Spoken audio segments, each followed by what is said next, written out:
Greg slammed the paper on the table. My own mother gave her legacy to a shelter, not her son.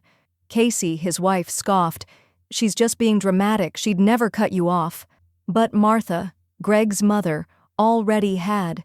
The recipe box, the trust, even her final goodbye, gone from him, given to strangers. And across town, the plaque read, "In honor of a mother who chose peace over blood." All right, before we dive into this crazy story, do me a favor, subscribe and tell us where you're watching from. Maple Falls, Illinois, the Tuesday before Thanksgiving. Martha adjusted the sleeves of her cardigan as she set the final salad bowl on the oak dining table. The kitchen smelled like sage and browned butter, comfort notes from a recipe she'd made for nearly 4 decades. But comfort tonight had no seat at the table. Casey's voice snapped through the hallway. "Greg, can you please tell your mother again not to put the serving spoons upside down in the gravy boat?" Greg didn't respond. He hovered by the fridge, pretending to search for sparkling water, eyes downcast. It was easier than choosing a side. Martha exhaled, long and silent. She walked over and adjusted the utensils herself. There. No casualties. Casey didn't laugh. She rarely did anymore when Martha was the one speaking. Dinner was late. The kids were upstairs, the turkey half carved, and Casey had just finished plating when she dropped Martha's portion into the trash with one sharp, practiced flick of her wrist. Martha blinked. "Excuse me?" Casey didn't look up. There wasn't room on the table. Not even for a plate? Casey finally turned. Her lips twitched, not quite a smile. "You shouldn't be here anyway." The words didn't land like a slap. They landed like a verdict. Greg looked like he might say something, then rubbed his forehead instead. "Let's just eat, all right?" Martha stood motionless for a beat longer, her hands still damp from drying dishes no one noticed her wash. She nodded once, then walked back into the kitchen, opened the fridge, and pulled out a half-empty yogurt cup. Dinner, apparently. She sat alone at the breakfast nook while laughter from the dining room fluttered past her like wallpaper she hadn't chosen. After a while, she pulled out her phone. A text. Simple, with no punctuation. "Can we meet Friday? Something I need to finalize. M." She sent it to one person, Alan Dent, her estate lawyer of 15 years. Then she stood and walked back upstairs, careful not to let her joints creak too loudly. In her borrowed bedroom, the wallpaper peeled in one corner. The closet door never quite latched. Her things fit into one suitcase, a laundry basket, and 2 shelves she never asked to claim. She sat at the edge of the twin bed and pulled open the drawer of the nightstand Greg had sanded for her back in college. Still smelled faintly of cedar and stubborn love. Inside, folded beneath her reading glasses, was a worn manila folder. She opened it. Co-signed mortgage, 2016. After Greg got laid off from his engineering job and Casey had just returned from maternity leave, Martha had offered her name and her savings because that's what mothers do when their children say, "We're drowning and we need you." The deal was always unspoken, stay as long as you need. But lately, the tone had changed. Casey gave her polite smiles only when guests were around. Greg ducked behind work and traffic and late nights. And the smallest things, like Martha folding towels differently, triggered icy silences. Still, Martha said nothing. She cooked, she helped with the baby, she cleaned grout with a toothbrush when no one was home. But that night, when her dinner landed in the trash and Casey didn't even blink, something in Martha calcified. She pulled out her iPad from the drawer, opened her banking app.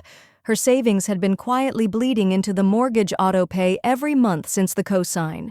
No one had ever asked her to continue, but no one had ever told her to stop either. She stared at the screen. Auto-pay. Active next draft date. November 28th. Her finger hovered, then landed. "Cancel payment?" the app asked. Yes.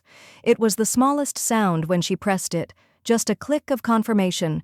But in Martha's chest, it thundered. She closed the app, locked the iPad, and folded her hands calmly in her lap. Thanksgiving was still 2 days away. But for her, the feast was over, and the reckoning had just been plated. Maple Falls, November 22nd, the Wednesday before Thanksgiving.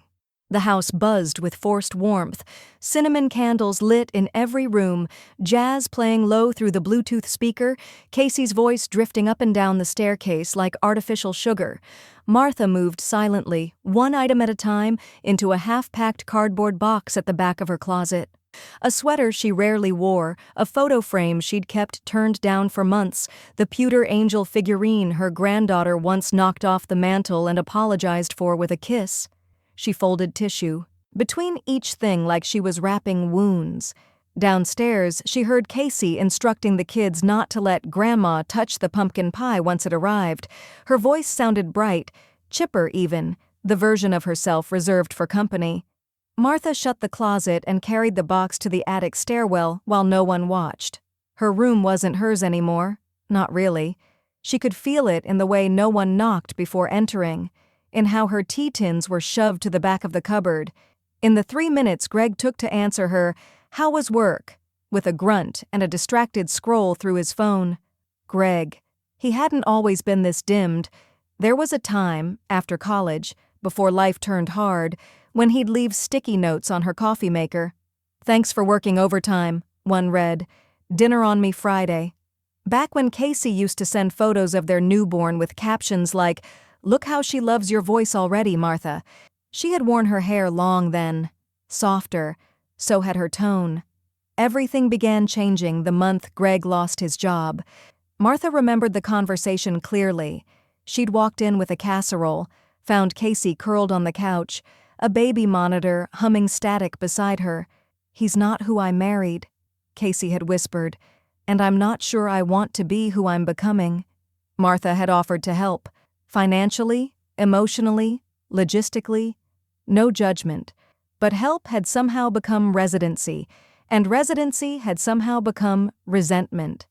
Now, the picture on the wall near the stairs, an old photo of Greg and Casey on a pier in Michigan, tilted slightly to the left. She adjusted it, then caught her own reflection in the glass. She didn't look defeated. She looked decided. Back upstairs, Martha opened her bottom dresser drawer, the one Greg had built with Charles's old plans. She hadn't looked in it for years. Just old bills, maybe. Yellowed paper. She wasn't sure why she pulled it open now, only that something told her to. And there it was. A note. Just a torn page from a notepad with Charles's handwriting in the slanted way he'd always written grocery lists and apologies. "Never stay where you're not respected." Nothing more. Her breath caught. The scent of cedar lifted faintly from the paper, same as it had the night they unpacked this dresser together after the funeral. She folded it once, slipped it into her jewelry box. Downstairs the doorbell rang. Casey let out a tinkling laugh. "They're here," she called. "Let's keep things festive, people." Martha closed the drawer. She straightened the lapels of her cardigan, pulled her hair back into a loose twist, and looked around her borrowed room. It was still filled with her things, but it wasn't her space. Not anymore. Later that evening, while guests buzzed over wine and pecan tarts, Martha slipped out onto the back porch. The wind had turned colder. It carried the bite of snow. She pulled out her phone and tapped out another message. "Need to update documents. Friday morning, still good? M." The reply came quick. "Yes, full estate planning suite just like we discussed." Alan Martha tucked the phone away. The house behind her glowed golden, voices rising in pretend harmony. The woman inside pretending to be host, the man pretending not to notice. But out here, in the honest dark, Martha felt the most grounded she'd been in months. She whispered to no one, "Soon," and walked back in, smiling. Maple Falls, November 23rd, Thanksgiving Day. The turkey was glazed to perfection, the table was set like a magazine spread, and Casey wore a cream cashmere sweater that still had its tag tucked discreetly behind her hairline. The silverware sparkled. The centerpiece was faux eucalyptus and dried oranges, artfully laid across a burlap runner. Her phone sat propped on a stand, angled to capture the perfect wide shot of her hospitality. "Smile," Casey chirped as she triggered the timer and leaned over Greg's shoulder. He gave a weak grin. Martha didn't bother. She stood at the far end of the table, smoothing the napkins she'd ironed that morning. No one had asked her to. No one ever did. Casey clapped her hands once. "Let's gather, everyone. Mom's stuffing is practically famous." Martha blinked at that. Mom's? She'd spent all morning in the kitchen, handling the bird, prepping the yams, baking her signature cornbread. Casey had filmed 2 Instagram stories, poured a bottle of pre-mixed sangria, and called it balance. Still, Martha said nothing.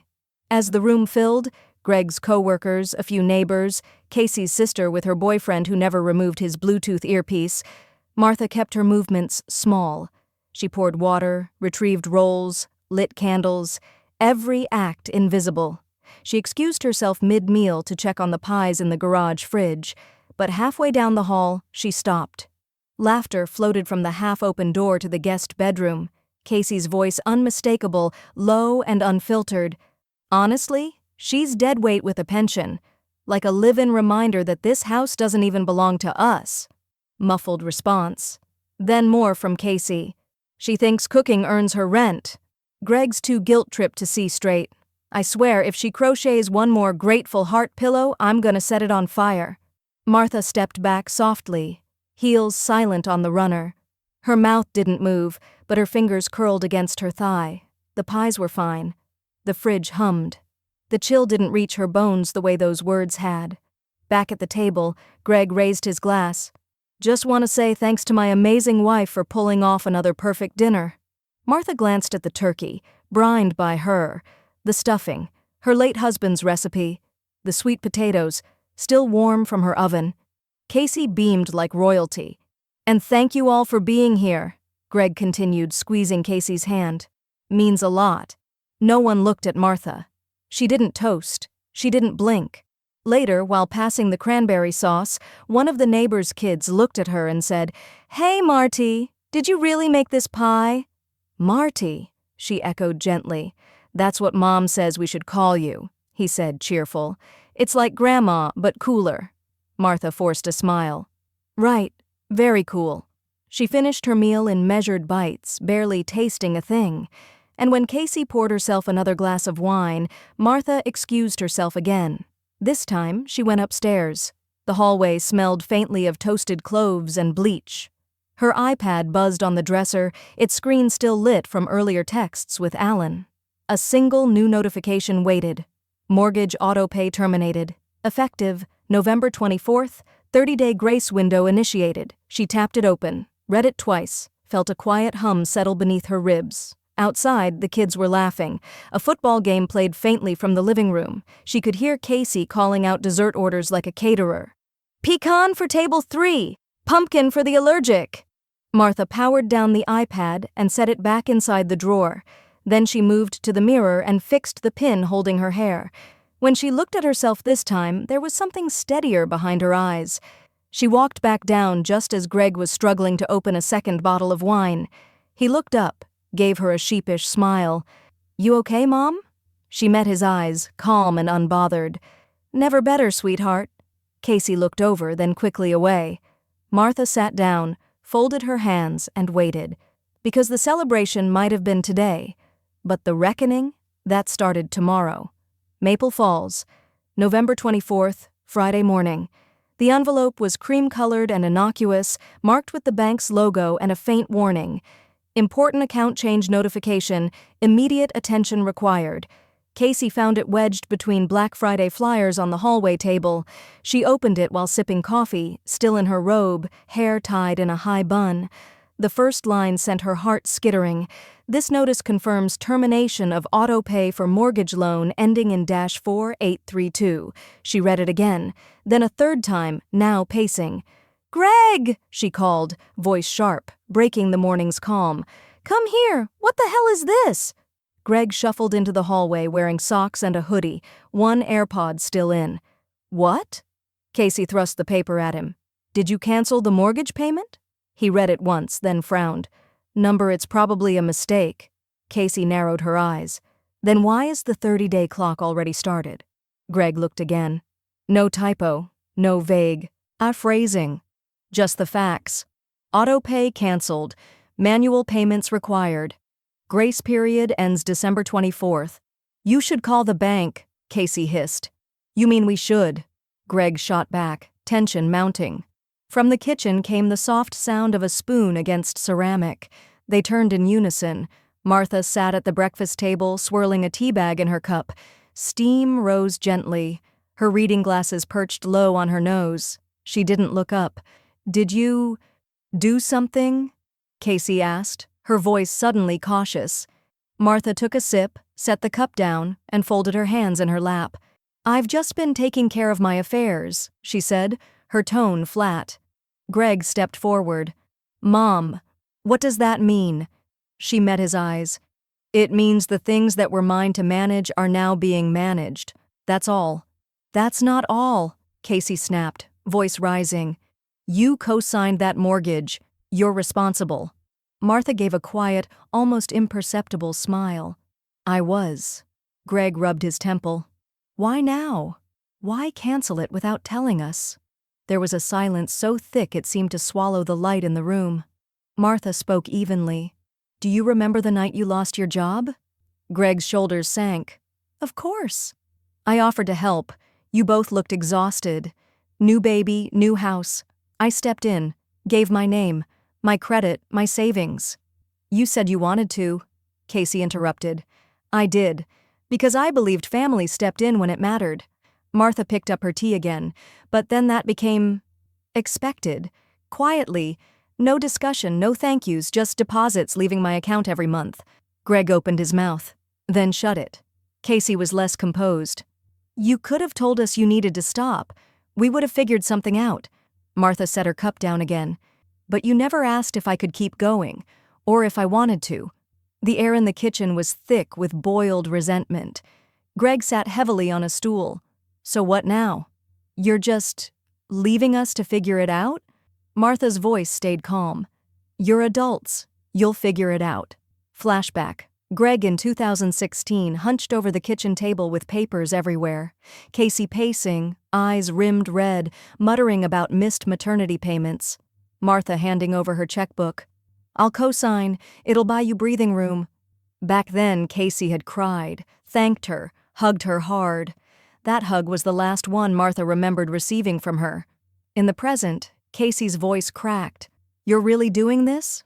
Over one bad night?" Martha looked at her. Really looked. "This isn't about one night," she said. "It's about every morning since, every invisible slight, every half-smile that felt like a leash." Greg whispered, "Mom." But Martha was already standing. She rinsed her cup, dried it, set it upside down on the rack. "I've done enough," she said softly. Casey stared, blinking. "And what? Are you just going to walk away?" Martha paused at the kitchen threshold. Her hand rested on the doorframe. "I'm not walking," she said. "I'm reclaiming."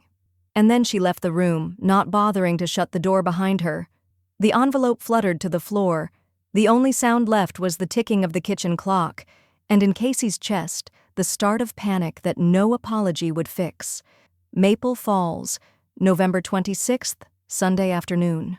Martha zipped her final suitcase shut, the navy one with the broken handle she refused to replace. The upstairs hallway was quiet, eerily so. Downstairs, muted voices drifted like steam under a locked door. Casey's was rising. Greg's was trying to stay level. "She can't just leave," Casey hissed. "She can't." Martha rolled the suitcase gently to the top of the stairs and paused. She took one last look down the hallway, lined with frames of a family she once thought she belonged to. Some photos even had her in them. She didn't say goodbye. She didn't need to. By the time she stepped outside, Camilla's SUV was already parked at the curb, trunk popped, trunk blanket folded neat. Camilla got out, offered no questions, just took the handle and lifted the suitcase in. "You sure?" she asked gently. Martha nodded. "I booked the unit months ago." Camilla arched an eyebrow but didn't press. "Then let's go."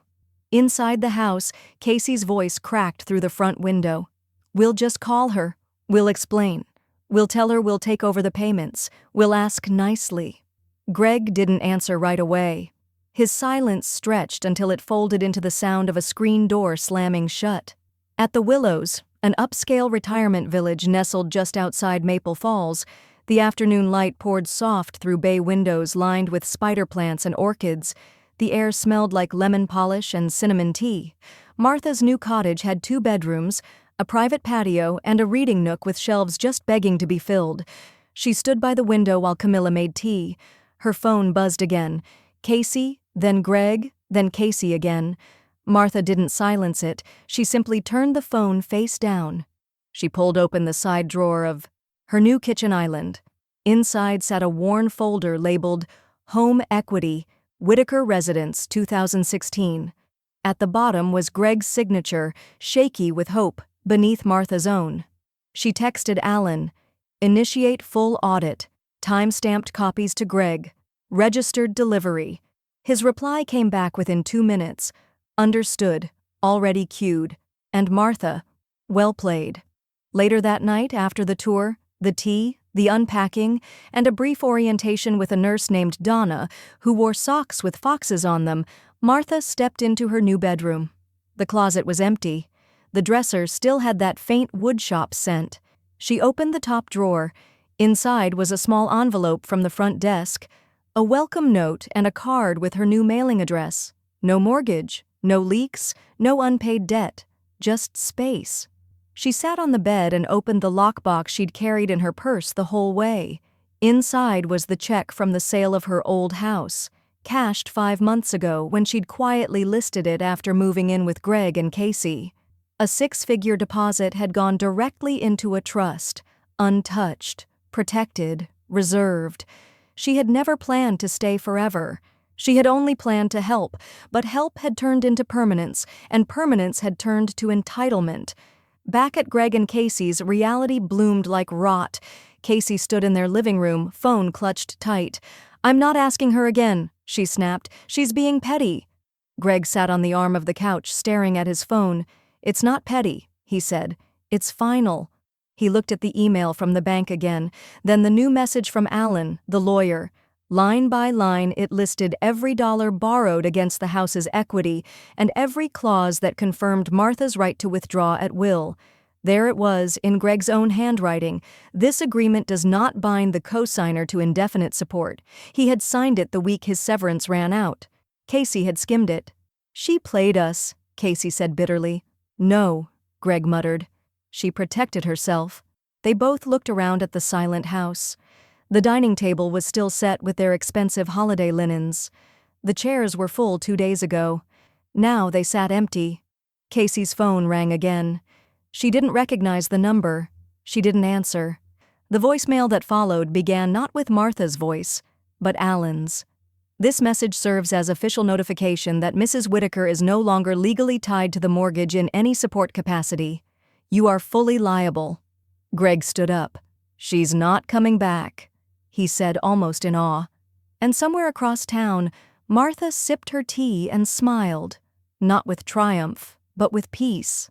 The chairs might be empty now, but she was finally full. Maple Falls, November 28th, Tuesday afternoon. Casey's Facebook post went up at 2:17 p.m., crafted with just enough passive aggression to look like sadness, just enough self-pity to masquerade as concern. The photo was of their front porch, gray skies overhead, a lone pumpkin wilting by the door. Her caption, "When your own family turns their back on you, during the holidays no less. After all we did, after all we sacrificed, some people forget blood comes with obligations." By 4 p.m., it had over 60 likes and 36 comments, a mix of confused sympathy and suburban politeness. "Oh no, Casey, what happened? You deserve so much better. Ugh, the elderly can be so entitled these days." One woman even offered a spare room if things really went south. Casey liked that one twice, accidentally, then again for emphasis. What she didn't know was that one of those likes came from Linda Jean, a woman who'd played bridge with Martha for a decade before COVID shut the game room down. Linda texted Martha a screenshot and a 2-word note. "You okay?" Martha, seated on her patio at the Willows with a pot of chrysanthemum tea and a library book on her lap, tapped out a simple reply. "Very." Let them talk. But Linda didn't let it go. Within 48 hours, Martha's side of the story started circulating in a private community forum called Maple Falls Speaks. It was meant for lost pets, roofer recommendations, and noisy teenagers. But now it carried a thread titled, "When You Raise a Child, Not a Partner." The original post was from someone named Just an Observer, but the phrasing was unmistakably Linda's.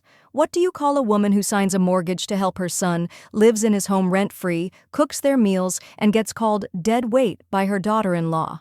Apparently, you call her a burden. Shame on anyone who treats their elders like liabilities. The post blew up, quietly, efficiently. Screenshots of Casey's Thanksgiving perfect hosting photos were placed beside quotes from her Facebook rant. Dots connected themselves. Someone from Casey's company HR department, who was also in the group, sent an internal flag. A pending promotion, meant to be announced before Christmas, was suddenly put on hold pending review. Greg, meanwhile, was unraveling in slower threya. His credit score, once rescued by Martha's signature, dropped below 600 in a matter of weeks. The mortgage bill now fell fully on him. Casey's parents, when asked for a loan, declined with stiff smiles and changed the subject to Florida condo prices. Their second car got repossessed. Greg missed 2 consecutive payments. A third would trigger collection calls. He didn't tell Casey, not yet.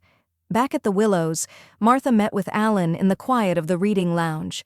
She placed a handwritten list in front of him, neatly folded. No flourishes, no dramatic speeches. The top line read, "Remove Greg and Casey Whitaker as named beneficiaries." Below that, "Create scholarship trust in memory of Charles Whitaker for working grandmothers pursuing late-stage education or caregiving certification." Alan looked up. "That's poetic." Martha offered a dry smile. "It's overdue." He tapped the paper. "Want to keep Greg's claws for a single heirloom? Sometimes that says more." She nodded. "The old recipe box, but with conditions." Alan arched an eyebrow. "What kind of conditions?" Martha leaned back in her chair. "He earns it, or he doesn't."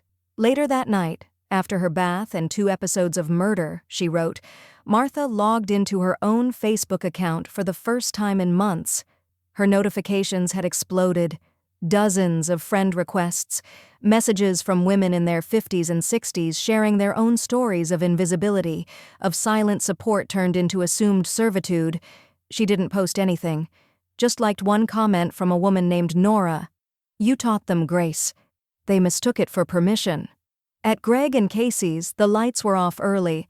The pile of unopened mail was growing on the console table. Greg sat on the couch with his head in his hands, Casey scrolling with trembling fingers.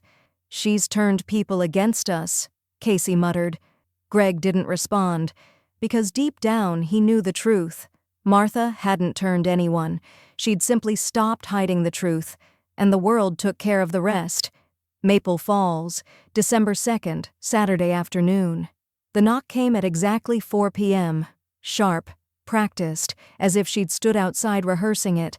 Martha opened the door of her cottage at the Willows to find Casey on the other side, holding a Tupperware of something beige and lukewarm. "I brought your favorite," Casey said too brightly.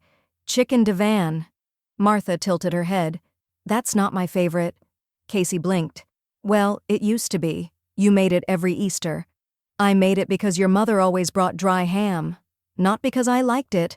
The silence stretched. "May I come in?" Casey asked, voice smaller now. Martha stepped aside slowly. "You're already halfway there." Inside, the cottage was warm and sunlit, the fireplace flickering soft amber across the cream walls. Casey looked around with a mix of judgment and disbelief, noting the high ceilings, fresh lilies, the faint scent of wood polish and citrus. "So, this is where the money went," she muttered under her breath, barely audible. Martha heard it, chose not to respond. She gestured to the table, already set for 2 with polished silver and cloth napkins. Casey smiled awkwardly. "You didn't have to go all out." "I didn't," Martha said simply. "This is how I eat now." They sat. The meal was polite but hollow. Salmon, steamed asparagus, wine neither woman touched. Then Casey leaned in. "Listen," she said, drawing out the word. "I just wanted to say I'm sorry. About everything." Martha looked up but said nothing. "I didn't mean what I said at Thanksgiving. I was stressed. We both were." But I know you love Greg and the kids and this— She waved her hand vaguely. This feud isn't helping anyone. Martha slowly placed her fork down. You think this is a feud? Casey pressed on, flustered. I just mean, you're family, and families fight. But they forgive too, and you've always been the bigger person. So I figured— Her smile thinned. You'll fix this for us, right? There it was. The tell. Not, we'll make it right. Not, how can we rebuild trust? Just, you'll fix it. Martha didn't flinch. No, she said. Casey's smile cracked. What? I won't reinstate the payments. I won't rewrite my will, and I won't pretend this is anything but the consequence of your choices. Casey stared at her. I said I was sorry. No, Martha corrected. You said words. You didn't ask what it cost. You didn't own a thing. A flush rose in Casey's cheeks. You're being vindictive. A bitter old woman playing power games. Martha nodded, as if confirming something to herself. There it is. The truth always wriggles out when your script runs dry. Casey stood abruptly, chair legs scraping the floor. You're unbelievable. I've been called worse, Martha said, by better people. Casey's hands trembled as she clutched her coat. I tried. Don't say I didn't. I won't, Martha said quietly. I'll say you came, you spoke, and then you revealed yourself. Again. Casey left without taking the Tupperware. The door shut with a finality that made even the clock pause. Later that night, Martha stood on her patio, watching the first snow begin to fall. The lights from her cottage glowed soft behind her, and for a moment, she let the cold bite gently at her cheeks. Then she pulled on her coat and walked 2 blocks down the winding path of the willows to the visitor lot. Greg was already waiting inside his car, engine idling. He stepped out, older than he'd looked last time, creased in new places, eyes dull. Hi, Mom, Martha nodded. Walk? They strolled slowly through the community garden, now dormant under frost. I heard Casey came, he said. She did. And? She said sorry, then asked if I'd undo the consequences, then called me bitter. Greg exhaled. She means well. She's just overwhelmed. I was overwhelmed, Martha said. I didn't make it someone else's burden. They walked another 20 steps before Martha stopped near a frozen pond. Why are you really here, Greg? He didn't answer at first. Then finally, because part of me hoped you'd see that I'm trying, that I still care. I know you care, Martha said gently. I just don't think you know how to act like it when it counts. He winced. She looked at him with steady sadness. I hoped you'd be the exception. Turns out you're just the echo. Greg's mouth opened, then closed. I can't fix what I enabled, Martha said, only what I control now. A long pause, then she turned to him fully. This is your last walk as my son with open access. After this, we speak only when effort meets accountability, not apology. Greg looked down. I understand, he whispered. No, she said, but maybe one day you will. She turned and walked back to her cottage. Greg didn't follow. Maple Falls, December 4th, Monday morning. The fog hadn't lifted yet, and neither had the ache in Martha's chest. Not a painful ache, just one of clarity, the kind that settled in after the last word's been spoken and no one's left to interrupt it. She stood in her new kitchen, stirring oatmeal that would go cold. On the counter beside her, a manila envelope stamped Final Disbursement Request, Confirmation Pending. The shared account, once Greg and Martha's fallback safety net, was down to a few $100s. She'd left it open too long, not because she forgot, because she'd hoped, and now she was done hoping. Her iPad buzzed. From Alan Dent, Eskinen, disbursement request processed. Account closure initiated. Legal notice of disassociation delivered electronically and via certified mail. You are no longer financially tethered. Anywhere. Martha tapped once to acknowledge receipt. Then, without a word, she slid her finger to delete the shared login info from her password manager. Across town, the news broke like a dropped plate. Greg had just returned from the bank, his voice tight, his posture folded, as he held out the notice to Casey. Foreclosure timeline starts in 90 days. Casey stared at the letter as if reading it backward. There has to be something we can do. She can't just— She did, Greg cut in, voice hollow. The bank needs proof of income or a cosigner. We have neither. Casey picked up her phone with shaking hands. I'll text her.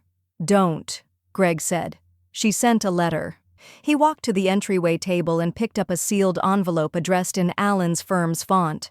A crisp legal form inside. 2 pages. Not cold, just final. It began, "To Greg and Casey Whitaker, this letter serves as a formal notice that, effective immediately, Martha Whitaker severs all financial and fiduciary entanglement with the mortgage loan referenced below." It ended. "Further contact regarding financial support is neither necessary nor welcome. All decisions are irrevocable. All ties are now legal history." Casey sat down hard on the edge of the couch. "She really thinks we'll just fade." "She doesn't care if we do," Greg muttered, rubbing his temple. "And maybe she's right." Back at the Willows, the fog outside was beginning to lift. Martha wrapped her robe tighter and stepped out onto her small patio, where her neighbor Ruby was trimming the last of the frostbitten mums. "You look like a woman who just emptied her pockets and found peace instead of lint," Ruby said, grinning without looking up. "I closed the old account," Martha said, "and sent the last letter." Ruby clucked her tongue. "Took you long enough?" Martha chuckled, just once. "I kept thinking I'd miss something. And? I only missed myself." Ruby leaned her clippers against the railing. "You ever think of doing something with what's left? Not for them, for someone who needs it?" Martha's brow lifted.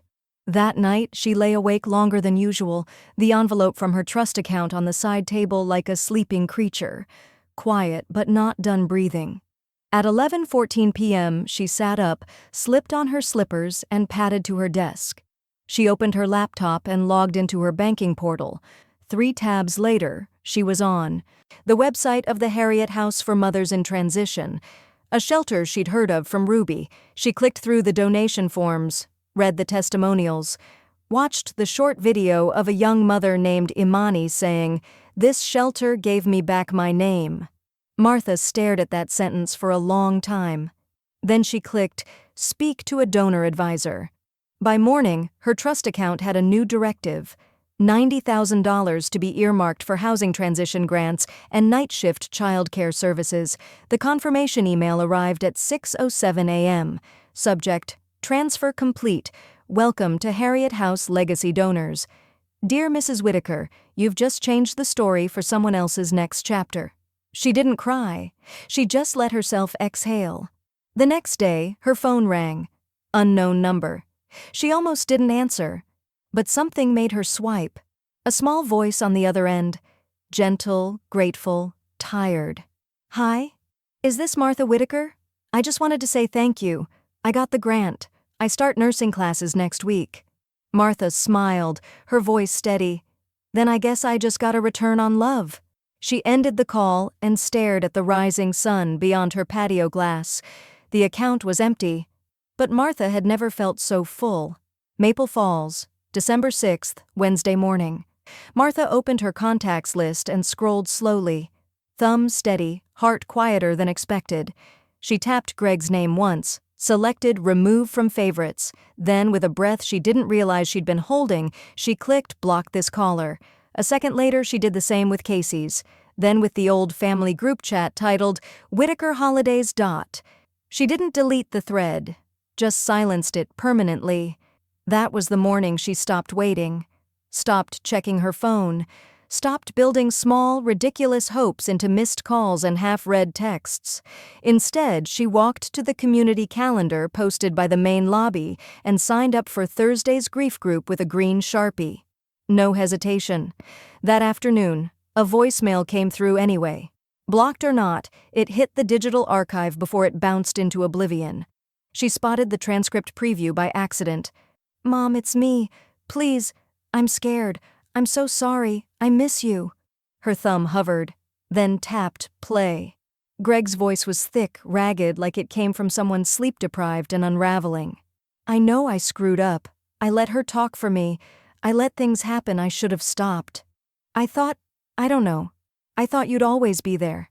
I didn't realize how far gone we were until it all collapsed.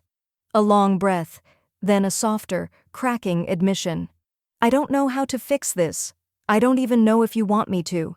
But I'm sitting in the car outside the library and it smells like your coat used to smell, that lavender and something else I never learned the name of, and I just, God, Mom. I'm ashamed. I'm really, really ashamed. Click. That was the end of it. Martha didn't cry. She didn't call back, but she saved the voicemail to a folder labeled Greg, Real. The next morning, her therapist, Dr.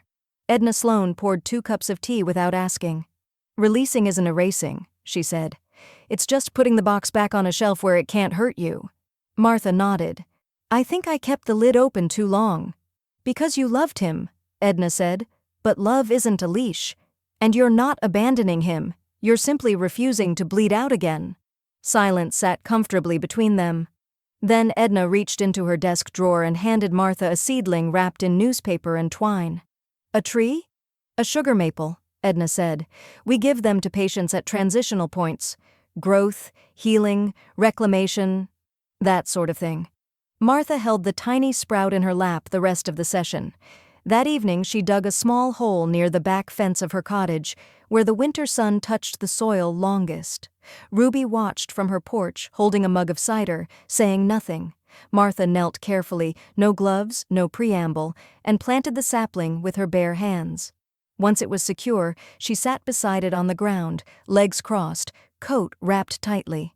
In her pocket was a folded letter, one she'd written the night before. Dear Greg, not for guilt, not for closure, just to speak without interruption. You were my joy, my challenge, my mirror. You were also my blind spot.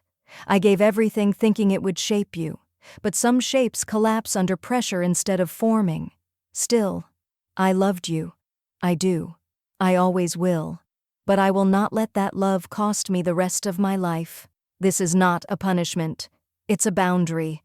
I hope someday you live into the man I glimpsed behind the boy. Until then, I am no longer reachable. She folded it again, tighter this time, and tucked it into a mason jar beside the roots of the sugar maple, buried it like a time capsule no one would dig up. Later that night the wind howled across the willows, and the frost on her window bloomed like lace. Inside, Martha sat curled in her reading chair, blanket over her knees, a new book in hand. The fire crackled, and her phone, clean, silent, unburdened, stayed face down beside her tea. Maple Falls, December 9th, Saturday night. Snow feathered down gently over the willows, layering rooftops like a secret too soft to scream. Inside her cottage, Martha sat cross-legged on the floor, sifting through her digital files, clearing out what no longer belonged. She clicked open one folder she'd forgotten she created. Label, Audio, Thanksgiving. Timestamp, November 23rd, 6:43 p.m. She remembered then how the baby monitor in the hallway had synced months ago to her iPad without anyone noticing. It had been intended for convenience when she watched the baby. She'd left it alone afterward, no harm, no foul, until that night. Martha clicked play. Casey's voice crackled through with cold clarity. Honestly, she's dead weight with a pension. Like a live-in reminder, this house doesn't belong to us. Then the muffled laughter, the casual cruelty. And Greg, not in the room at all. Martha didn't flinch. She watched the sound wave dance across the screen like proof, not just of the insult, but of something deeper. A performance when no one was supposed to be listening. She should have deleted it. Instead, she clipped the audio, trimmed the static, and sent it to a temporary email address she'd created weeks ago. No signature, no trace. Then attached it to a video of the Thanksgiving table. The laughter, the performative grace. Subject line, you should hear what she says when you're not in the room. Recipient, greg.whitaker.business@gmail.com. She hit send. Then she walked into the kitchen and made tea. The next morning, the fire was just catching when Martha's phone buzzed. Not from Greg, from Ruby. Text only, you're trending, followed by a link. Martha opened it. There, posted anonymously in a private parenting group and already shared thousands of times, was the clip. captioned brutally, POV. Your DIL badmouths you while feeding the grandchild you pay the mortgage for. Dead weight with a pension. It had sound. Video. A photo stitched in from Casey's Thanksgiving Instagram post, layered perfectly. The comments were savage. And she thinks she's the victim? Lady, be glad you're out. Let her drown in her own fakeness. This is why Miles get a bad rap, because too many stay quiet when they should go viral. Martha took one slow sip of tea, then closed the window. She didn't like viral. She didn't like loud. But sometimes, silence just wasn't enough. At a WeWork 2 towns over, Greg was mid-email when his phone vibrated off the desk. The clip hit his inbox just as the HR notification did. He listened once, sat still, then again, and again. His hand started to shake. Not because he hadn't heard the tone before, because it had been so familiar he'd stopped hearing it at all. And now? Now it was public. His co-workers sent him the meme, a gif of Casey smirking at Thanksgiving with subtitles, "Smile for the followers while you bury your benefactor." He dropped his phone. That night, Casey was screaming. Not at Greg, at her phone, at her comment section, at the sudden silence from her boss who hadn't returned her email. "I'm being targeted. This is slander. You're just sitting there?" Greg stared at the TV, volume muted. News flickered across the screen. Nothing could drown her out. "You think this is funny? You think my job can take this kind of garbage PR?" "No," Greg said, "but I think you finally got recorded saying the part you usually leave out." Casey turned. "Excuse me? You don't hate my mother," Greg said slowly. "You hate the mirror she holds up." Back at the Willows, Martha sat by the fire, her iPad in her lap. The audio file still lived on her desktop. She dragged it to the trash, paused, then emptied the bin. She didn't need proof anymore. She had peace. Maple Falls, December 11th, Monday afternoon. The knock was soft this time. No urgency. Just a hollow thud against Martha's cottage door, like someone already knew the answer might be silence. She opened it anyway. Greg stood on the other side. No hoodie, no AirPods, just a button-down shirt with the collar wilted and a plastic grocery bag hanging from one hand like he forgot why he brought it. "Hi," he said, voice flat, worn. "Can I come in?" Martha held the door open but not wide. Greg stepped inside slowly, as if the warmth of her cottage might collapse him. "I brought cranberry scones from that place on 9th you used to like." She glanced at the bag. "They stopped using real cranberries 3 years ago." Greg gave a weak smile. "That tracks." He moved toward the armchair but stopped short. Didn't sit. "Can we talk?" Martha walked past him, picked up the kettle and filled it with water. No nod. No invitation. Just movement. Greg remained standing, hands in his jacket pockets now. "Casey's gone," he said. Packed a duffel and went to her sister's. Martha didn't turn. "Did you ask her to?" But I didn't. Ask her to stay, either." She placed 2 mugs on the counter. "I heard the clip," Greg said quietly. "I know it was you who sent it, or maybe I don't. Maybe it was some miracle of the internet." Martha finally faced him. It was never about exposure. It was about truth, and whether it mattered to anyone but me. Greg nodded. "I let her get away with too much, for too long." "You let yourself get away with too little," Martha said, pouring the tea. "You shrank instead of choosing." Greg's voice cracked. "I didn't know how to choose between you and my marriage." "You weren't choosing between people," Martha said. "You were choosing between silence and decency." He flinched like the sentence hit bone. She walked to the table and set both mugs down. "Saturday." Looked at him, not warmly, not coldly, just fully. Greg sat opposite like a child summoned by a principal. "I don't want money," he said. "Not now, not ever again. I don't want to be this version of myself anymore." Martha sipped her tea, then stopped being him. "I want a second chance," he said. "Not for anything material. Just for space, for family, for repair." Martha stirred her tea. "Repair doesn't begin with asking. It begins with demonstrating." I've been trying to, Greg whispered. I started therapy. I've applied for 2 new jobs. I'm staying at a friend's place. I've cut off Casey's access to my accounts. He paused. I even called Dad's old boss, just to ask what kind of man he really was. That caught her. For half a breath, Martha blinked slower. Greg reached into his coat and pulled out a single sheet of paper, creased, folded, handled too much. He slid it across the table. Martha opened it, a scanned copy of a sticky note, Charles's handwriting. You can't carry everyone, but you can teach them how to walk. He wrote it for me, Greg said. Senior year. I never understood it until now. Martha set the note down. Trust, she said softly, was what I gave you freely. It's what you sold cheaply. Greg didn't argue. He just nodded. Silence settled again. After a minute, Martha stood, walked to the cabinet, and pulled down a tin. She spooned a different kind of tea into a second pot, her personal blend, the one she only brewed for company that meant something. Greg looked up. I'm not promising anything, she said. There is no going back, only forward, and forward will be earned. He nodded again. Fair. She poured the new tea, sat down again. They drank in silence, and for the first time in months, Greg didn't reach for his phone.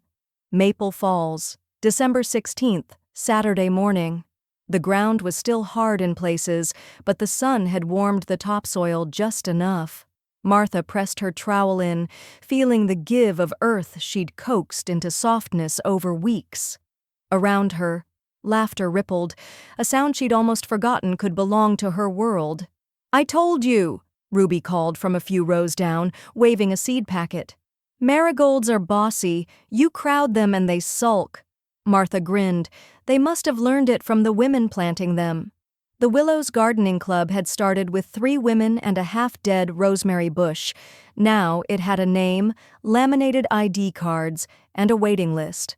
Every Thursday morning, they gathered in flannel jackets and sun hats, dragging wagons full of compost, tomato cages, and gossip. It wasn't flashy, but it was hers.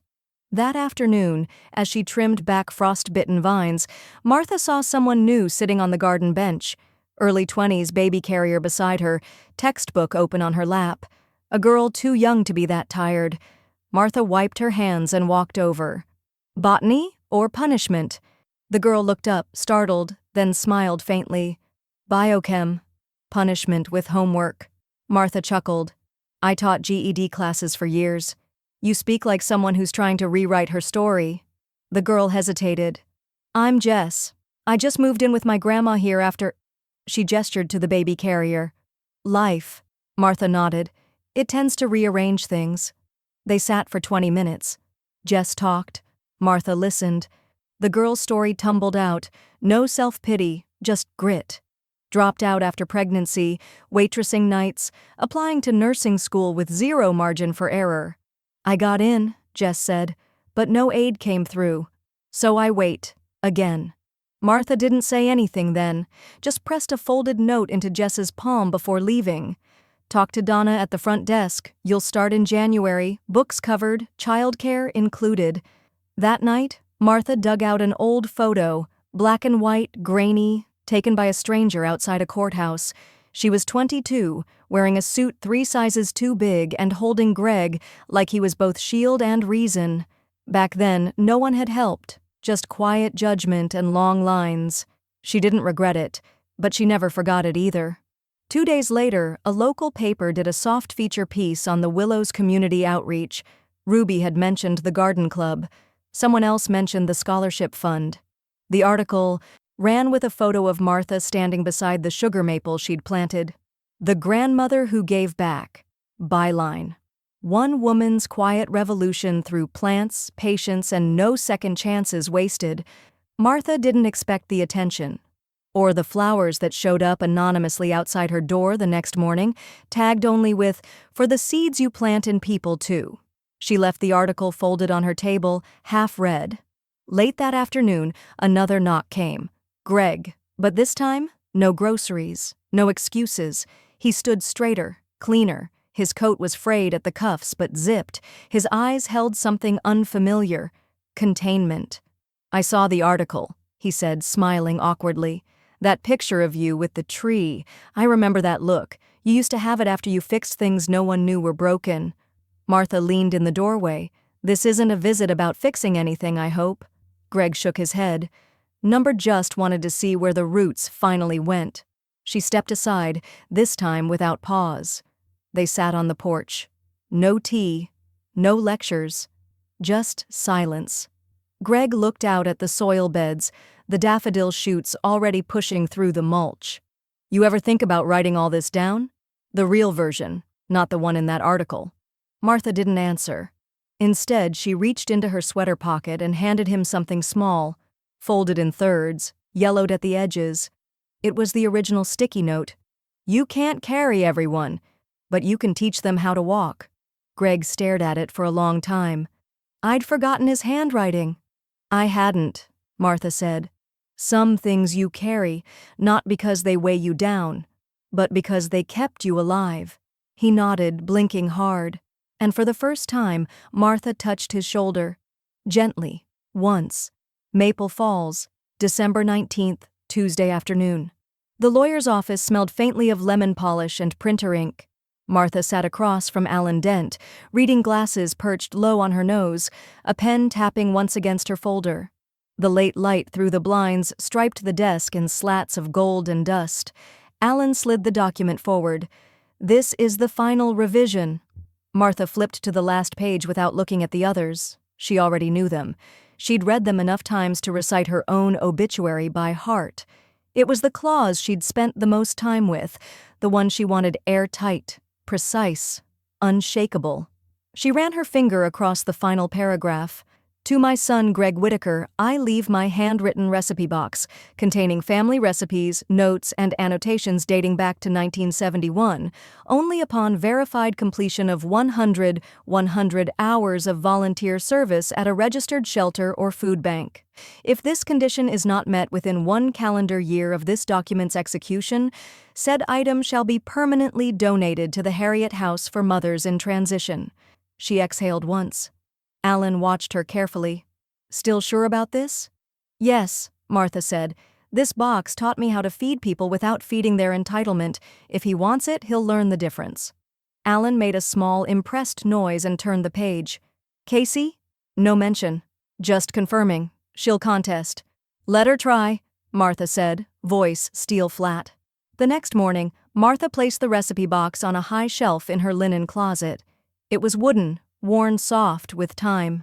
Inside were index cards with slanted cursive, some stained with flour or oil, notes in Charles's handwriting tucked inside the margins, scribbles from a much younger Greg where he'd added more chocolate to a cookie recipe. She shut the door on it, locked it. Across town, Casey was already screaming into a phone. I'm his wife. I should be included in any estate planning. It's marital property by proximity. The probate attorney, tired, brisk, cut in. You're not listed in the will. You are not financially tied to any assets. You have no legal standing.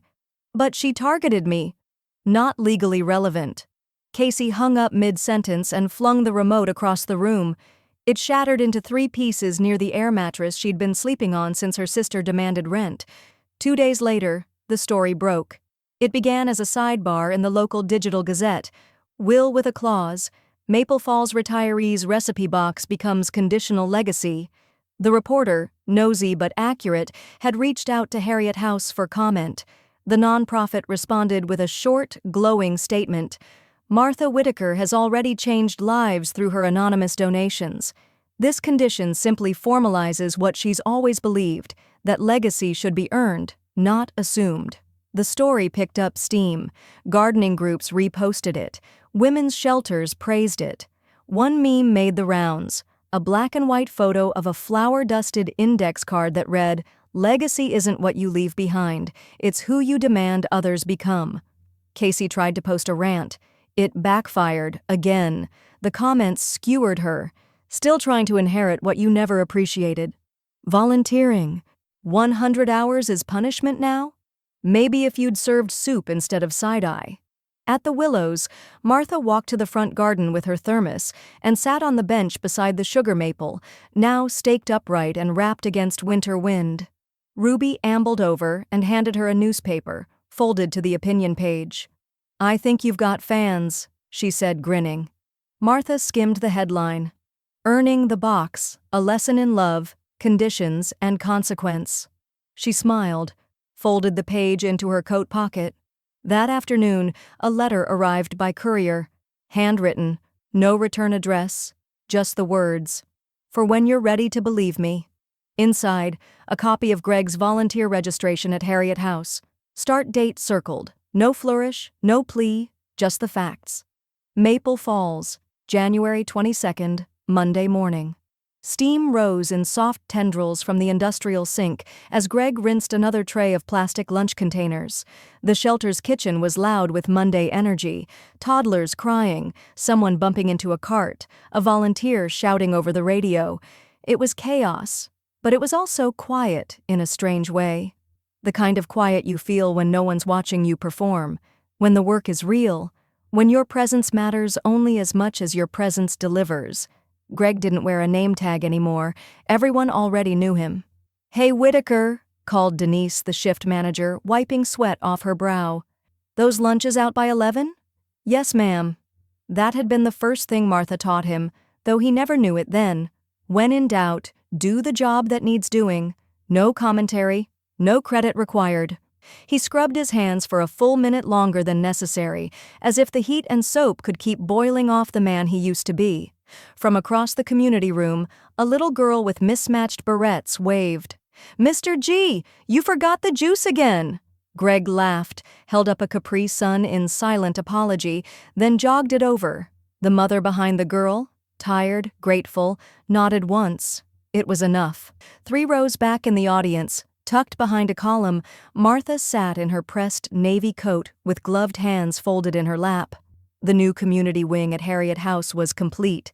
Painted walls, extra childcare rooms, and a cozy kitchenette with cinnamon candles flickering on the windowsill. She hadn't planned to come to the opening, but Ruby had insisted. It's not about legacy, it's about presence. The staff had asked Martha privately if they could name the new wing after her. She'd agreed, on one condition. No portrait, no pedestal, just the name. So, at the front of the room, mounted on brushed steel, the Whitaker wing, for new beginnings and clean slates. And beside it, in simple black lettering, donated in honor of lives given quietly, not loudly. Greg stood at the podium, his hands unusually still. A crisp shirt, slacks, and a tie that looked borrowed, but straight. He cleared his throat, then began. "I wasn't always the man I thought I'd be. And I definitely wasn't the man my mother raised." He paused. No script, just breathe. "I confused survival with sacrifice. I thought silence was safer than confrontation, and I mistook help for entitlement. But grace doesn't yell, it doesn't demand attention. It moves through the world like steam from a pot, quiet but changing the room." Someone in the audience sniffled. Greg looked up, almost directly toward Martha, but not quite. "I was raised by grace. I just didn't recognize it. Not until I saw it mirrored in the faces here, in the mothers who show up every day with nothing but effort and hope." He looked down, cleared his throat again. "This wing is named for my mother, but I'm not here to speak for her. I'm here because I finally listened." Martha didn't cry. Not even a tear. But her hand tightened slightly around the leather of her purse, and her jaw eased in a way no one but her would have noticed. After the ceremony, she didn't approach him. She didn't need to. He stood near the snack table, laughing softly with a toddler clinging to his knee, sleeves rolled up, tie loosened. She watched for 3 more minutes, then slipped out the side door. That evening, back at her cottage, she made chamomile tea and set the mug beside the reading chair. Outside, snow clung to the maple branches like lace, and the recipe box sat on the floor where she'd moved it days ago. She reached down and lifted it, opened the closet, cleared a space on the eye-level shelf, set it down carefully. She didn't unlock it, not yet, but she dusted it gently with the sleeve of her sweater, just enough to see the name etched into the wood, Whitaker Family Recipes. The box didn't look lonely anymore. It looked ready. Maple Falls, January 28th, Sunday evening. The smell of roasted butternut squash and rosemary bread filled Martha's cottage like an old hymn, warm, remembered, and stitched with care. Her table was set for 7. No heirloom china, no pretense, just wide bowls, linen napkins, and a flickering candle that smelled, faintly, of vanilla and cedar. The chairs filled slowly. Ruby arrived first, arms loaded with a pecan tart and a bottle of grocery store wine. Then came Jess, cheeks flushed from the cold, baby asleep against her chest in a sling. 2 volunteers from Harriet House followed, Denise and Corinne, laughing over something one of the kids had said earlier that day. Greg came last. He carried a foil-covered baking dish with both hands like it might tip at any second. "Sweet potato casserole," he said, placing it down. "No marshmallows. Just how you used to make it." Martha arched an eyebrow. "Used to make it when we were broke. You all hated it." Greg smiled faintly. "I was hoping your palate had softened." She didn't reply. But she offered him a spoon.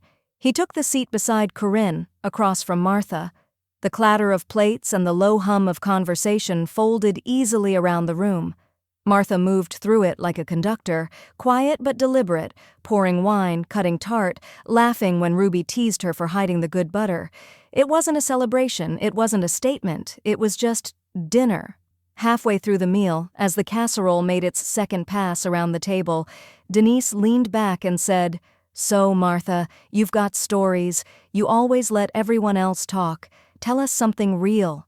Martha paused, setting her fork down gently. She looked around at the table, faces full of effort, scars, healing. Then she began. "Charles and I once fixed a leaky kitchen pipe with duct tape and a prayer," she said. "We had no money, 1 income, and a baby who thought 2 a.m. was song hour." Soft laughter. She continued, "One night, after a week of working double shifts, I burned dinner, just blackened it until the smoke alarm gave up. I cried." He laughed. Then he said something I never forgot. Greg watched her closely now. Martha looked down at her napkin, then back up. He said, "It's not about what you serve. It's how you show up to the table." Silence for a beat. She picked up her glass. "I've shown up tired. I've shown up angry. And I've shown up alone. But I never stopped showing up. Not even when people stopped noticing." Greg swallowed, jaw tight. Martha's eyes met his, but there was no heat there. Just history. "Silence," she said, "can be survival. But it can also be permission. I spent a long time learning the difference." The room nodded, some slowly, some without realizing it. By dessert, the kitchen buzzed with easy cleanup and stolen tart crumbs. Jess rocked her baby softly in the corner, while Ruby folded napkins with the discipline of a retired drill sergeant. Greg stayed behind after the rest left, stacking plates by the sink. "I don't expect anything," he said softly. "I know," Martha replied, rinsing a glass. "I just wanted to be here. That's all." She handed him a towel. Then dry. They worked quietly, shoulder to shoulder, like they had decades ago. Over math homework, over illness, over growing up too fast. Later that night, after he left, Martha opened her mail. Inside was the final notice from the bank. The house, Greg and Casey's, had been formally foreclosed, auctioned off 2 days ago. A new owner had already submitted renovation permits. The mortgage was no longer her burden, no longer her battle. She folded the letter once, cleanly, and placed it in her filing cabinet under settled. Then she walked back into the kitchen, poured the last of the wine, and looked at the dining table. The empty bowls, the crumbs, the candle burned down to a stub. There was no echo of past arguments, no cold shoulder, no misplaced gratitude, just peace. She turned off the lights, walked into her bedroom, and whispered to the dark, "They tossed out dinner once. But I made sure I never served it again, without dignity."